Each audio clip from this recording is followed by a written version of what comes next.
ए hi hello नमस्कार केମିତି ଭଲ happy ବିଷୁବ ସଂକ୍ରାନ୍ତି ଓଡ଼ିଆ ନବବର୍ଷ ମୋ ତରଫରୁ ମୋ ୟୁଟ୍ୟୁବ୍ ଫ୍ୟାମିଲି ତରଫରୁ ହାର୍ଦ୍ଦିକ ଶୁଭକାମନା। ତ ଯାଉଛେ ମନ୍ଦିର ଆମର ଏଠି ପଞ୍ଚମୁଖୀ ହନୁମାନ ବି ଅଛନ୍ତି ଆମେ ଜାଣିଥିବେ ଓଡ଼ିଶାରେ। ତ ସେଠିକି ବି ସକାଳୁ ସକାଳୁ ଯାଉଛି ବାବାଙ୍କ ପାଖକୁ ଅଶେଷ ଧନ୍ୟବାଦ। ଆଉ ଓଡ଼ିଆ ନବବର୍ଷ ପୂର୍ବରୁ ବହୁତ ଭଲ ଜିନିଷ ମୋତେ ଦେଇଛନ୍ତି। ତ ଏମିତି ଜୀବନ ମୋତେ ଭଲ ଦେଇଥାନ୍ତୁ। ତ ଆସନ୍ତୁ ଯିବା ଠାକୁରଙ୍କୁ ଦର୍ଶନ କରିବା, ପୁଣି ଦେଖା ହେଉଛି।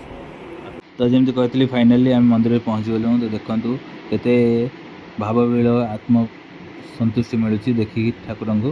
ଆଉ ଆସନ୍ତୁ ଭିତରକୁ ଯିବା, ଦେଖିବା କେମିତି କ'ଣ ବ୍ୟବସ୍ଥା ହେଇଛି। ତ କେମିତି ଶାନ୍ତି ଲାଗୁଛି ଆପଣ ଦେଖିଲେ ଜାଣିପାରୁଥିବେ। ତ ଦେଖନ୍ତୁ କେତେ ପାଖକୁ ଯାଇ ଆପଣ ଦେଖାଉଛି କେତେ ବଢ଼ିଆ ସେ ଫଳ ଫୁଳରେ ପୁରା ଅଶୋକ ବନ ବାଟିକା କରିଦେଇଛନ୍ତି ମନ୍ଦିରକୁ। ତ ଆମର ଏଇଟା କଟକରେ ବହୁତ ଫେମସ୍ ମନ୍ଦିର ପଞ୍ଚମୁଖୀ ହନୁମାନ ମନ୍ଦିର।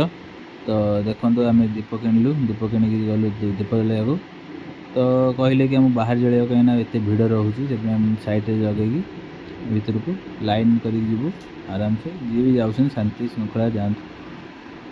ତ ଦେଖିପାରୁଥିବେ ଯେମିତି କହିଥିଲି ଆପଣମାନଙ୍କୁ କେତେ ବଢ଼ିଆ ସୁନ୍ଦର ସୁନ୍ଦର ହେଇଛି,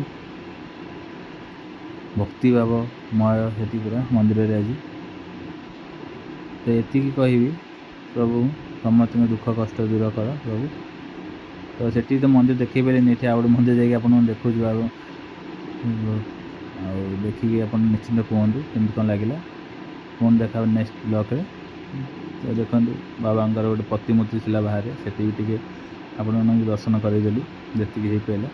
ତ ସେତିକିରେ ମୁଁ ଯାଉଛି ଘରକୁ, ନେକ୍ସଟ ଟାଇମ୍ ଦେଖା ହେବ। Bye bye.